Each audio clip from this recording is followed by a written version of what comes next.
அனைவருக்கும் வணக்கம்.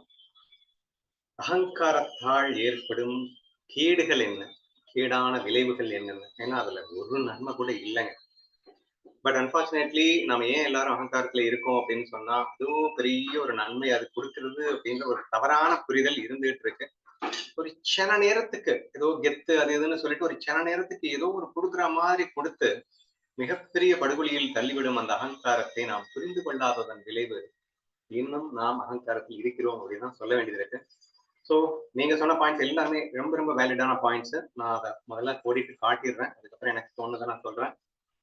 Very first point நீங்க சொன்னது அற்புதமான பாயிண்ட். அது என்னன்னா, அகங்காரம் என்பது உன்னை சுதந்திரமாக வாழ விடாது. ஆசைகளுக்குள் சிக்க வைத்து சுதந்திரத்தை கத்தரித்து அந்த ஆசைகள் நிறைவேறாத போது கொடுமையாக துக்கமாக மாறி உன்னை சின்னாபின்னப்படுத்திவிடும் என்பதை நீ புரிந்து கொள்ள வேண்டும். அப்ப இந்த ஈகோ அப்படிங்கிறது தான் ஆசைக்கு ரூட். இந்த விருப்பு வெறுப்பு இந்த ரெண்டு தான் most dangerous virus corrupting the mind அப்படின்னு நம்ம அடிக்கடி பேசிட்டே இருக்கோம் இல்லையா? அந்த ரெண்டு மோசமான வைரஸை எவன் உருவாக்குறான்னா அந்த ஈகோ தான் உருவாக்குது. இந்த ஈகோன்னா என்னங்க அப்படின்னு சொன்னீங்கன்னா, இந்த உடலே நான் அப்படிங்கிறது ஈகோனுடைய பேஸ். இந்த உடல் மட்டுமே மேலானது அப்படிங்கிறது அதுக்கு சப்போர்ட்டிவா இருக்கக்கூடிய அனதர் ஈகோ. சோ அது பேஸ் ஈகோ என்னதுன்னா இந்த உடம்பை நான் என்று நினைப்பது. அதுக்கப்புறம் இந்த உடம்பு மட்டுமே உயர்வானது என்று நினைப்பது. சோ இந்த ரெண்டு தான் வந்து ஈகோனுடைய பேசிக் பிளாட்ஃபார்ம்னு வச்சுக்கோங்களேன்.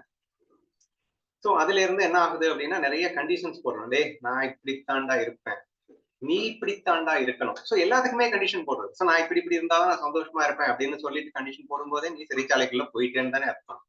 அடுத்தவனுக்கு கண்டிஷன் போடுறதுக்கு நீ யாரு? சோ எதுவுமே நம்ம கையில இல்லைங்கிறத புரிஞ்சுக்காம எல்லாமே என் கையில இருக்குன்னு நினைக்க வைக்கிறது ஈகோ. சோ அந்த அளவுக்கு புத்தியை பேதலிக்க வைக்கிறது ஈகோ அப்படின்ற மாதிரி நீங்க புரிஞ்சுக்கணும். அப்போ ஃபர்ஸ்ட் பாயிண்ட் என்னன்னா, இந்த அகங்காரத்தால் நாம வந்து அவன் அன்றி அணுவும் அசையாது என்று சொல்லுகின்றோம். ஆனால் நாம என்ன நினைக்கிறோம், இந்த ஈகோல நான் தான் எல்லாத்தையுமே பண்றேன் அப்படின்னு சொல்லணும். நான் என்று இருமாப்பு கொண்டு என்னால் எதையும் செய்ய முடியும் என்று நினைக்க வைப்பது. அதாவது இங்க வந்து நீங்க தன்னம்பிக்கையை கொண்டு வந்துடாதீங்க. என்னால் எதையும் செய்ய முடியும்னு ஒரு நம்பிக்கையோட பேசுறானே, அன்பில் நான் செய்ய முடியும்னு நினைக்கிறது வேற, அகங்காரத்தில் நான் செய்து விடுவேன் என்று நினைக்கிறது வேற. சோ அந்த ரெண்டுக்கு டிஃபரன்ஸ் நீங்க புரிஞ்சுக்கோங்க. பேசிக்கலி இங்க நம்ம டாபிக் வந்து ஈகோ அப்படின்னு சொல்லிட்டோம். அப்ப இந்த ஈகோ என்ன பண்ணும் அப்படின்னா, எதிர்பார்ப்புகளை எக்கச்சக்கமாக ஏற்றி வைத்து விளைவாக நம்மை சிறைச்சாலைக்குள்ளே தள்ளிவிட்டு நம்மை அழ வைக்கும் அப்படிங்கிறத புரிஞ்சுக்கோங்க அப்படின்னு சொல்லியிருந்தேங்க. ரொம்ப ரொம்ப முக்கியமான பாயிண்ட். நெக்ஸ்ட் என்ன பண்ணுது இந்த ஈகோ அப்படின்னா, குற்றம் குறை காண வைக்கும். ரொம்ப ஈஸியா பாக்குங்க. நம்மள மட்டும் எப்பயுமே பெர்ஃபெக்ட்டா வச்சுக்கும். நாம 100 குறை இருந்தா கூட அதை மூடி மறைக்கிறதுக்கு பார்க்கும். அடுத்தவர்களை குற்றமற்றவர்களை கூட குற்றமாக பார்க்க வைக்கும். ஏன்னா நீங்க வந்து நான் தான் பெரிய ஆள்னு காட்டிக்கணுமே. அது நடக்குமா? என்னை விட பெரிய ஆள்லாம் நிறைய பேர் இருப்பான். அப்போ தான் பெரிய ஆள் என்று பொய் சொல்லி தன்னைத்தானே மெருகேற்றிக் கொள்வதற்காக பல பொய்களை சொல்ல வேண்டும். அவனை மட்டம் தட்டி நான் கீழே இறக்கணும். அப்பதானே என் மனசு நிம்மதியா இருக்கும். அப்போ இதற்காக நான் படும் பாட்டிலே எங்கே அன்பு என்பது சிதைகிறது, வெறுப்பு விதையாக விழுகிறது. விளைவு துக்கம் தானுங்க. இதுல கொடுமை என்னன்னா, என் ஒரு நெருங்கிய உறவினனாக இருக்கட்டும், நான் பெற்ற பிள்ளையாக இருக்கட்டும், அவர்களையும் வெறுக்க வைப்பது எதுன்னா அந்த ஈகோ தானே. ஏன் அப்படின்னா, எதிர்பார்ப்புகளை ஏற்றி அதை நிறைவேறாத போது என்னவா மாறுது? குற்றமாக மாறுகிறது, குற்றவாளியாக காண வைக்கிறது. அது வெறுப்பை நமக்கு அள்ளி தருகிறது. அதன் விளைவாக சொல்லவா வேணும்? கொடுமைதான். அன்பில்லாத வாழ்க்கை என்ன சுவையாக இருக்க முடியும்? கண்டிப்பாக கடினமாகத்தான் இருக்கும் அப்படிங்கிற பாயிண்ட். அதை விட ரொம்ப சூப்பரான பாயிண்ட், இன்னொரு முக்கியமான பாயிண்ட் நமக்கு என்ன கிடைச்சது அப்படின்னா, அகங்காரத்தில் இருப்பவனிடத்தில் அனைவருக்குமே பயம் ஏற்படும். ஒருத்தரை பாக்குறோம் அப்படின்னா பார்த்த உடனேயே அவர்கிட்ட போகணும்னு நமக்கு தோணணும். ஐயோ அப்படின்னு நமக்கு தோணுச்சு அப்படின்னு சொன்னா, அப்போ நாமளும் சந்தோஷமா இருக்க முடியாது, அவனுக்கு சந்தோஷம் எப்படி இருக்கும்? பிரச்சனை என்னன்னா, ஈகோல இருக்கிறவனுக்கு சந்தோஷம் வருமானதானே கேள்வி. அப்ப ஈகோல இருக்கிறவனை பார்த்தாலே எல்லாரும் பயந்து ஓடுவாங்க அப்படின்னா, யார் அவங்க கிட்ட அன்பு காட்ட முடியும்? அப்போ human being is a social animalனு சொல்லுவாங்க. தனி ஒருத்தனால வாழ்ந்துட முடியாதுங்க.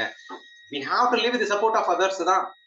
அந்த மாதிரி ஒரு நிலைமையில இருந்துகிட்டு உன்னை கண்டாலே பயந்து ஒதுங்கக்கூடிய ஒரு கூட்டமாக மாறிவிடுமே ஆனால் நினைத்து பார்க்கவே எவ்வளவு அச்சமாக இருக்கிறது. நான் உங்களுக்கு சொல்லியிருக்கேன், என்னுடைய ஃப்ரெண்ட் ஒருத்தர் பார்த்த சாரதி, மை க்ளோஸ் ஃப்ரெண்ட், சரியா?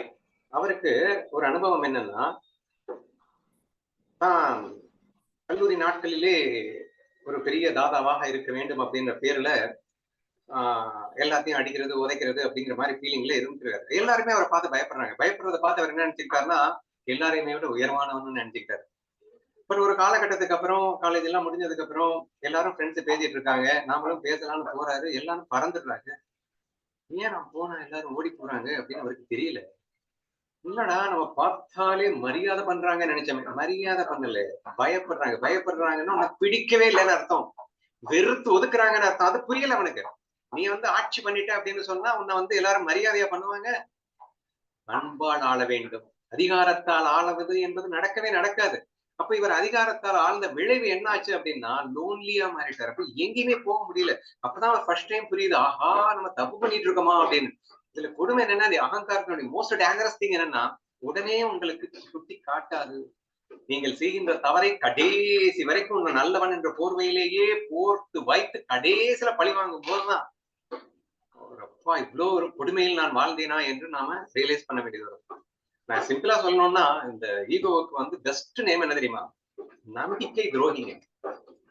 நம்ப வச்சே கழுத்து இருக்கிற மோசமானவன் எவன் என்ன, இந்த ஈகோ தான்.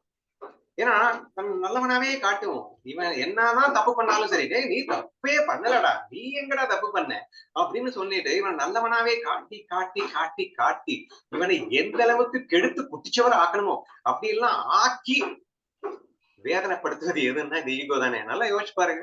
ஒவ்வொருத்தரும் அதுதானே பண்ணிட்டு இருக்கோம். சோ அதனால அந்த ஒரு மேஜரான பாயிண்ட், ஈகோ அப்படின்னாலே அடுத்தவர்கள் பயப்படும் அளவிற்கு நாம் ஒரு கொடுமையானவர்களாக இருக்கின்றோம் என்பதே நமக்கு புரியலைங்க. அது லேட்டா தானேங்க புரியுது. அது மாறாக ஒரு ஈஸி கோயிங்கா இருந்தா எப்படி இருக்கும்? அவனை என்ன வேணா பேசலாம், எப்படி வேணா திட்டலாம், என்ன வேணா இருக்கலாம் அப்படின்னா ஆட்டோமேட்டிக்கா ஃப்ரெண்ட்ஷிப் வரும், ஆட்டோமேட்டிக்கா லவ் வரும். நம்ம கண்ணனுடைய கதைகள்ல சொல்லும் போது, Krishna is a man who was lived like a comedian நம்ம சொல்லியிருந்தோம் இல்லையா? ஒரு 10 பேர் ஃப்ரெண்ட்ஸ் இருந்தாங்கன்னா அதுல எப்பயுமே ஒரே ஒரு பையனை மட்டும் கிண்டல் நக்கல் அடிச்சு நையாண்டி அடிச்சு கேலி பண்றதுக்குன்னு ஒருத்தனை வச்சிருப்பாங்க.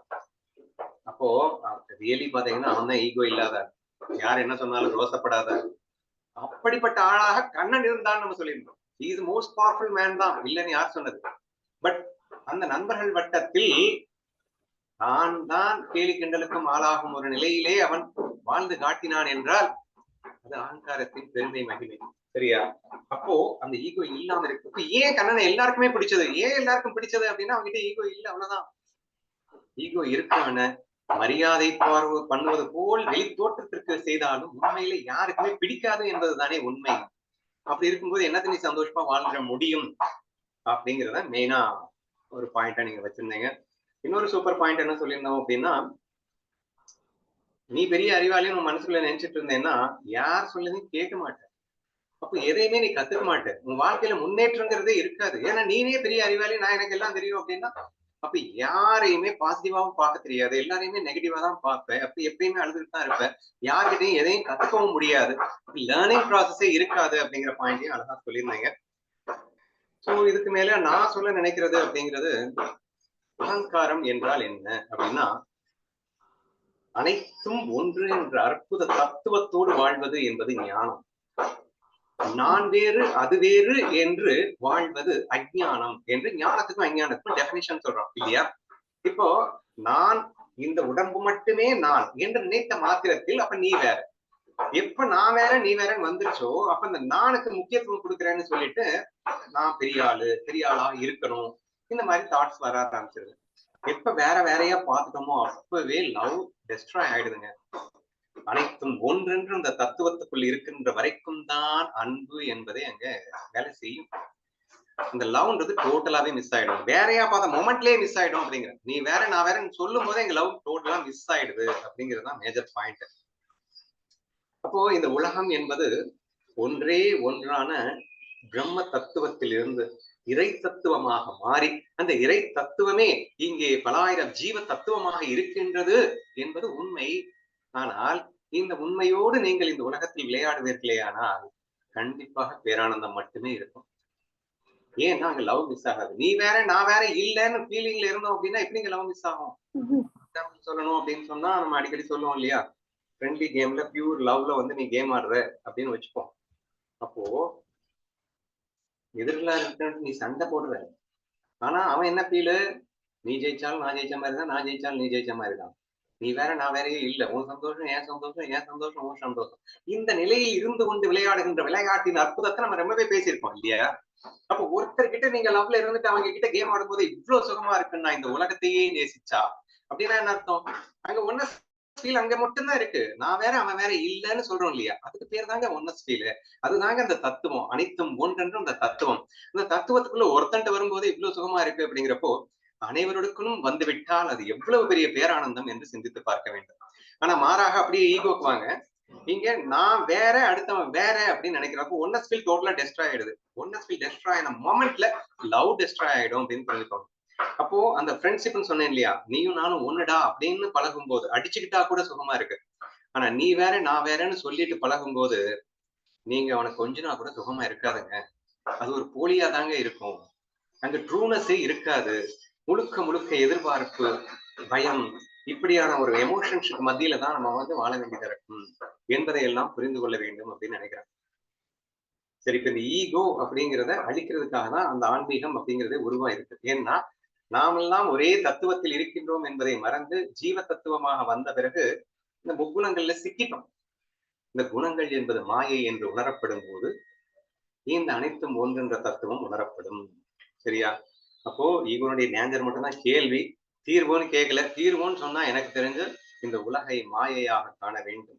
எனது வெறும் கல்பனையாக காண வேண்டும். எனது ஈச கல்பனை, ஈஸ்வர கல்பனையும் நானே, எனது ஜீவ கல்பனையும் நானே.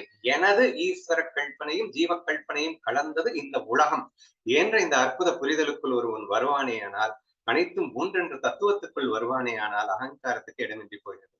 அகங்காரம் எப்ப போயிடுச்சோ அப்ப ஆட்டோமேட்டிக்கா உனக்கு சந்தோஷம்னா என்னன்னு புரியும். நேத்தும் முந்தானாலும் ஞானேஸ்வரியில் நம்ம என்ன படிச்சு காட்டணும்? உலகத்துல உள்ள எல்லா வேதங்களையும் கரைச்சு கொடுத்திருந்தாலும் பரம அணுவுக்கும் கூட எல்லா ஞானத்தையும் போதிக்கும் வல்லமை பெற்றிருந்தாலும் நீ அகங்காரத்தில் இருக்கும் வரை நீ என்னை காண முடியாது. ஒரு பிரயோஜனமும் இல்லை அப்படிங்கிறார். So the purpose of learning, நீ ஞானத்தை கத்துக்கிறதே அகங்காரத்தை அழிக்கிறதுக்காக தான். ஆனா நீ எல்லாம் கத்துக்கிட்டே ஆனா அகங்காரம் அழியலை அப்படின்னு சொன்னா ஒரு பிரயோஜனம் இல்லை அப்படிங்கிறார். அப்ப பேசிக் ரூட்டே எங்க இருக்கு அப்படின்னா அந்த ஈகோல தான் இருக்கு என்பதை நம்ம எல்லாருக்கும் தெரியும். பட் இன்னைக்கு டிஸ்கஸ் பண்ணதோடைய நோக்கம் என்னன்னா அட்லீஸ்ட் இவ்வளவு ஒரு டேஞ்சரான விஷயமா அப்படின்னு புரியணும். நிறைய பேருக்கு வந்து அதுவும் பிகினர்ஸ், இந்த ஆன்மீக வாடகை இல்லாதவங்களுக்கு எல்லாம் பாத்தீங்கன்னா ஈகோ தான் நம்ம எல்லாத்தையும் காப்பாத்திட்டு இருக்கு அப்படிங்கிற அளவுக்கு ஃபீலிங்ல இருப்பாங்க. ஸோ அது மோஸ்ட் டேஞ்சரஸ் எதிரி அப்படிங்கிறது நமக்கு எல்லாம் தெரியும். இன்னொரு வாட்டி ஒரு தடவை ரெஃப்ரெஷ் பண்ணுவோம் அப்படிங்கிறதுக்காக கேட்டிருக்கேன். புரிஞ்சுக்கோங்க, ஈகோ இல்லாம இருக்கிற வாழ்க்கையை பத்தி சிந்திச்சு பார்க்கணும். அப்பதான் அந்த ஈகோனுடைய, இப்ப பொதுவா ஈகோ இல்லாதவங்களை பார்த்தாங்கன்னா நமக்கு பைத்தியக்கார மாதிரி தெரியும். நீங்க திட்டுறீங்க, நான் திருப்பி திட்டலைன்னா என்னடா லூசா இவன், ரோசமே இல்லையா, திட்டிக்கிட்டே இருக்காங்க சும்மா இருக்கேன் அப்படின்னு உங்களுக்கு தோணும். ஆக்சுவலா ஞான கண் கொண்டு பார்க்கும்போதுதான் உங்களுக்கு புரியும், திட்டுபவர்கள் கஷ்டப்பட்டுட்டு இருக்காங்க, இவன் டேக் டீஸை எடுத்துட்டு போயிட்டு இருக்கான்னு அவன் சந்தோஷமா இருக்கான். அப்ப சந்தோஷமாக இருப்பவன் உண்மையில் அறிவாளியா இல்ல திட்டிட்டு அழுது செத்து கொண்டு இருப்பவன் அறிவாளியா எனக்கு தெரியல. ஆனா ஞான கண் கொண்டு பார்த்தா தானே ஞானம் புரியும். அஞ்ஞான கண் கொண்டு பார்க்கும் போது ஞானம் அஞ்ஞானமாக தெரிகிறது, அஞ்ஞானம் ஞானமாக தெரிகிறதுங்க. என்ன கொடுமைன்னு பாருங்களேன். இப்ப 2 நாளைக்கு முன்னாடி உங்ககிட்ட டிஸ்கஸ் பண்ணிட்டு இருக்கும்போது உனக்கு என்னப்பா வேணும் அப்படின்னா, எனக்கு சந்தோஷம் வேணும். சந்தோஷம் வேணுமா? பெர்மனண்டா சந்தோஷம் வேணுமா? பெர்மனண்டா சந்தோஷம் வேணாம். பெர்மனண்டா சந்தோஷம் வேணாமா? அப்புறம் எனக்கு பாதி துக்கம் வேணும், பாதி சுகம் வேணும். அப்பதான் நல்லா இருக்கும். அப்ப துக்கத்தை கொடுக்கும்போது ஏன் கடவுள்கிட்ட ஓடுற? அது தாங்குற சக்தி வேணும்ல அப்படின்னு ஓடுறேன். தாங்குற சக்தி வேணும்னு ஓடுறியா? அதுக்கு துக்கம் வேணான்னு சொல்லிட வேண்டியதானே. தாங்குற சக்தி வேணும் அப்படின்னா தாங்குற சக்தியை கொடு என்று சொல்வதும் ஒன்றுதான். அதை அனுபவிக்கும் வல்லமையை கொடு. துக்கத்தையும் சந்தோஷமாக அனுபவிக்கும் வல்லமையை கொடு. ரெண்டும் ஒண்ணுதானே. ஒரு விஷயத்தை நான் தாங்கினாதானே சந்தோஷமா அனுபவிக்க முடியும். அப்ப தாங்குற சக்தியை மட்டும் கொடு. அப்புறம் அந்த இடத்துல மரக்கட்டையா வாழ போற. தாங்கி விட்டால் அதை ஆனந்தமா அனுபவிக்க முடியும் என்பதற்காக கேட்கின்ற. இப்ப எந்த அளவுக்கு வேகா இருக்கு நம்ம மைண்டு. நமக்கு என்ன வேணும் என்ன வேண்டான்னு நமக்கு தெரியாம நம்மள வந்து நாசம் பண்ணிடுது அப்படிங்கிற மாதிரி இருக்கு அந்த ஈகோ. சரியா? அப்போ நம்மை முட்டாளாக்குவது எது அப்படின்னாலும் அந்த ஈகோன்னு புரிஞ்சுக்கோங்க. அன்பை சாகடிப்பது ஈகோ அப்படின்னு புரிஞ்சுக்கோங்க. நம்பிக்கை துரோகி ஈகோ அப்படின்னு புரிஞ்சுக்கோங்க. ஏன்னா நல்லவனாகவே நம்மளை காட்டி காட்டி காட்டி நம்ம படுகொலியில் தள்ளுறவனே ஈகோ தான். ஒரு செகண்ட்ல ரியலைஸ் பண்ண வேண்டிய விஷயத்தை ரியலைஸ் பண்ண விடாம இவன் வந்து இருக்கிறதுனாலதான் நம்ம வந்து இன்னும் ரியலைஸ் பண்ணாமலே இருக்கிறோம் என்ற விஷயங்களை எல்லாம் புரிந்து கொள்ளும் போது கண்டிப்பா அகங்காரத்திலிருந்து எல்லோரும் வெளியே வந்து விடலாம் என்று சொல்லி செய்கிறேன்.